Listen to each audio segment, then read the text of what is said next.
se cumplen hoy 81 años del fallecimiento del expresidente don Hipólito Yrigoyen. Ese lunes 3 de julio amaneció brumoso y destemplado. Desde hacía varios días, Hipólito Yrigoyen se hallaba enfermo y guardaba cama. Le faltaban pocos días para cumplir 81 años. Era un secreto a voces que su vida se extinguía mansamente. El día anterior, su amigo y superior del convento de Santo Domingo, Fray Álvaro Álvarez y Sánchez, lo había visitado y le impartió in extremis los ritos sacramentales del cristianismo. Así comienza una nota, publicada el año pasado, en realidad, por el diario La Prensa, cuando se cumplían 80 años del fallecimiento del expresidente, de autoría de Diego Barovero, que es historiador, vicepresidente del Instituto Nacional Yrigoyeniano y abogado, y con quien vamos a hablar ahora, como lo hemos hecho en otras oportunidades. Buen día, Diego, ¿cómo estás?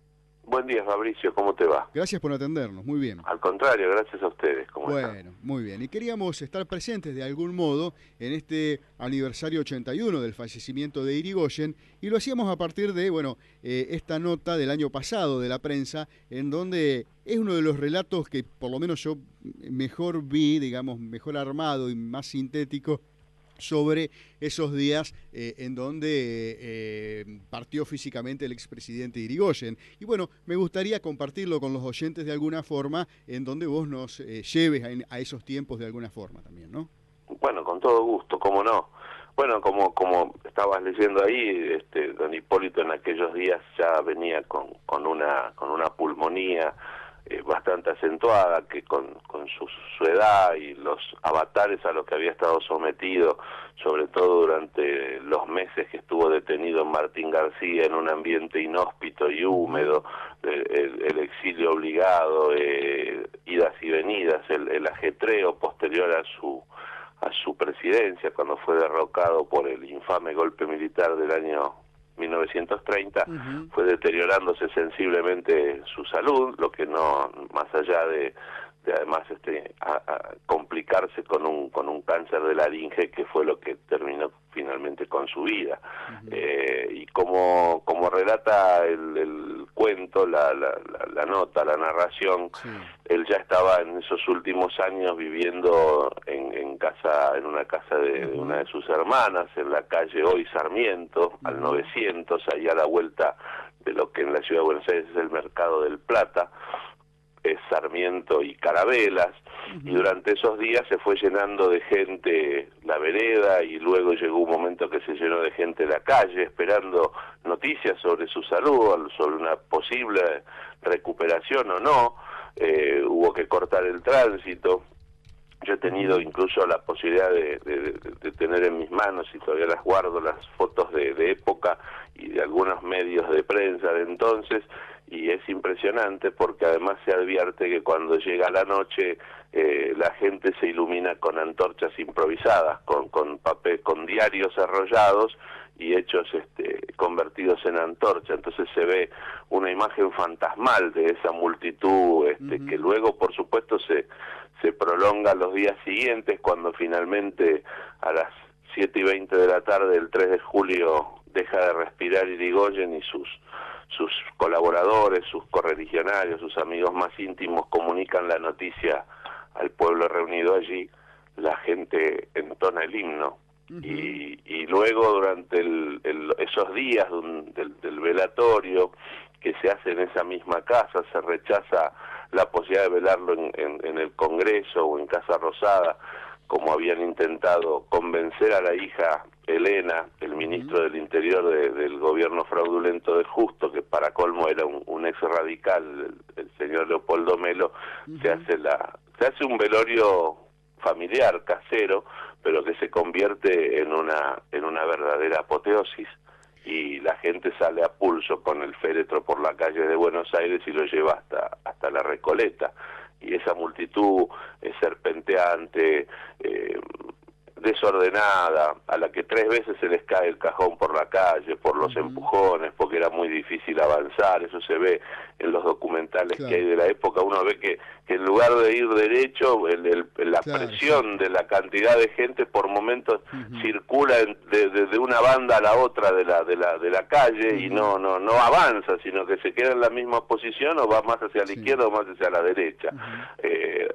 Ha sido, tal vez es el más grande homenaje público que tuvo Irigoyen, no porque no lo tuviera en vida, porque como bien sabes, la asunción de su primera presidencia el 12 de octubre de 1916 fue tal la alegría popular que la gente desenganchó los caballos del carruaje que en aquel entonces se usaba para conducir al presidente del Congreso a la Casa Rosada, y lo llevó a, digamos, traccionándolo a sangre la propia gente, y hubo miles de manifestaciones irigoyenistas durante sus tantos años de ejercicio político, pero luego del derrocamiento, luego de la persecución, luego de la ignominia, de las acusaciones falsas, etcétera, terminó siendo, digamos, la expresión más sincera del amor popular, y que terminó sellando para siempre una relación de la memoria de Irigoyen con el pueblo argentino, que para quienes somos irigoyenistas podemos seguir diciéndolo y lo comprobamos todos los días, que afortunadamente ha dejado de ser para nosotros solos la figura convocante. Hoy en día es reconocido por todas las corrientes políticas, es una especie es un prócer más de la patria, y por eso estos homenajes que nosotros hacemos en el Instituto Nacional Irigoyeniano para estas épocas son concurridos y digamos convocantes para aquellos que no profesan la misma ideología, no son radicales, y sin embargo convivimos y nos sentimos plenamente cómodos y amistosos en nuestro homenaje a don Hipólito. Bueno, estamos hablando con Diego Barovero, vicepresidente del Instituto Nacional Irigoyeniano, historiador, abogado, periodista. Diego, ¿qué sensación te causó cuando la presidenta en el día de ayer anunció la instalación de 2 estatuas, una Irigoyen y otra Perón, en la 9 de julio? Muy favorable. Yo no pude ir al acto por la hora en la que se hacía. Generalmente en estos actos de homenajes a Perón y Irigoyen que se hacen en el gobierno, concurro en representación del Instituto Irigoyeniano. Esta vez no pude por la hora en la que se desarrollaba, tenía otro compromiso. Me tomó de sorpresa, no conocía el anuncio de fondo, fue muy favorable. Nosotros hace varios años que reclamamos el cumplimiento de una ley que se votó en el año 1947 por el Congreso, que disponía en aquel entonces instalar un monumento a don Hipólito Yrigoyen en la intersección de Avenida de Mayo y Avenida 9 de Julio. Para 1947 la 9 de julio y Avenida de Mayo estaba mucho más libre en cuanto a espacio, mucho más fácil de instalar un monumento que ahora, con los años que han transcurrido. Más bueno, está en una de las plazoletas está el Quijote que donaron los reyes de España para los 400 años de la fundación de Buenos Aires. Hay una catarata de otro lado, instalada hace poco tiempo por el gobierno de la ciudad. No hemos insistido, digamos, en el proyecto en cuanto al lugar, sí en cuanto a la necesidad de hacer el homenaje, porque la estatua, que es muy buena, que hay a Hipólito Yrigoyen en la avenida Córdoba, en Plaza Lavalle, frente al Teatro Cervantes, prácticamente, en Córdoba, entre Talcahuano y Libertad, es una estatua pequeña que a nosotros nos gusta ir a homenajear cuando son estos aniversarios, pero no reúne las condiciones que fija la ley de homenaje a Hipólito Yrigoyen. Nos parece que necesitaba algún tipo de reconocimiento mayor. Creo que la ubicación de la Plaza de la República en ese sentido es muy importante. El concepto artístico bajo el cual se está haciendo este monumento, o por lo menos la proyección en la maqueta, es interesante, se asemeja también a la estructura metálica que se utilizó para homenajear a Eva Duarte de Perón en el Ministerio de Obras Públicas, que también es una maravillosa expresión de reconocimiento posterior su obra, a su legado, y creo que en este caso, al hacerlo con Irigoyen y Perón, está bien encuadrarlo en el sentido de que la Plaza de la República tiene la custodia de las dos grandes figuras de los líderes populares argentinos del siglo XX, que son los que han convocado multitudes en pos de un proyecto nacional, popular, democrático y transformador para nuestro país, y por supuesto antiimperialista. Ahora, Diego, hace unos días, nosotros en este programa siempre hablamos de historias, es más, los lunes y los viernes está el profesor Pedro Lapido con nosotros y siempre hablamos de efemérides, de historia, discutimos entre nosotros un poquito. En los últimos días hablamos del cumpleaños de la UCR, ¿no? El partido político más viejo, digamos, los que hoy tienen vigencia del país. Hablamos del derrocamiento del expresidente Arturo Illia, hablamos del fallecimiento, del aniversario del fallecimiento de Leandro Alem, en consonancia con el de Perón. Claro. Y siempre decíamos esto, ¿qué pasa? Porque salvo el caso de ustedes en el Instituto Irigoyeniano, el tuyo en particular como historiador, ¿qué pasa con la UCR a diferencia del peronismo que no cuida tanto o no trabaja tanto sobre sus fechas históricas? Es muy difícil. Yo creo que ahí hay un problema también que tiene que ver con la formación política, con un problema de identidad que tiene el radicalismo desde hace unos cuantos años. Yo empecé a militar en un partido en la Unión Cívica Radical, siendo muy chico, y por ejemplo recuerdo que una de mis primeras actividades, digamos, además todavía estaba el gobierno de facto, una de mis primeras actividades políticas, por decirlo de alguna manera, porque era menos peligroso tal vez que ir a un acto, fue concurrir a una misa de homenaje a Hipólito Yrigoyen en la Iglesia de la Piedad, donde encontré a los dirigentes del radicalismo de aquel entonces. Hacía poco que había fallecido Ricardo Balbín, pero estaba Carlos Contín, que era el presidente del Comité Nacional, estaba Juan Trilla, que era el presidente del Comité de la Capital y luego fue senador nacional, estaba el mismo luego presidente, pero el doctor Fernando de la Rúa. Yo concurría a ese tipo de actividades y eran realmente masivas. En un 3 de julio se conmemoraban esos aniversarios y se recordaba permanentemente. Y yo recuerdo también la acción de lo que significaba la acción doctrinaria de los hombres que se dedicaban a la historia del partido. Déjame que haga una mención especial a un hombre de la provincia de Buenos Aires como Mario Monteverde y Carlos Giacobone, que escribieron la historia del radicalismo, que se editó en fascículos y que salió en plena campaña de 1983, cuando la gente además estaba ávida de participación política y necesitaba además formarse políticamente, y entonces quería saber cuál era la historia de los partidos. Salieron dos colecciones, una era la historia del peronismo y la otra era la historia del radicalismo, y la del radicalismo la escribían Carlos Giacobone y Mario Monteverde, muy bien, muy didáctica, la tengo, incluso es prácticamente un incunable. Yo la conseguí así, consiguiéndola como esas compras de casas de librería de viejo,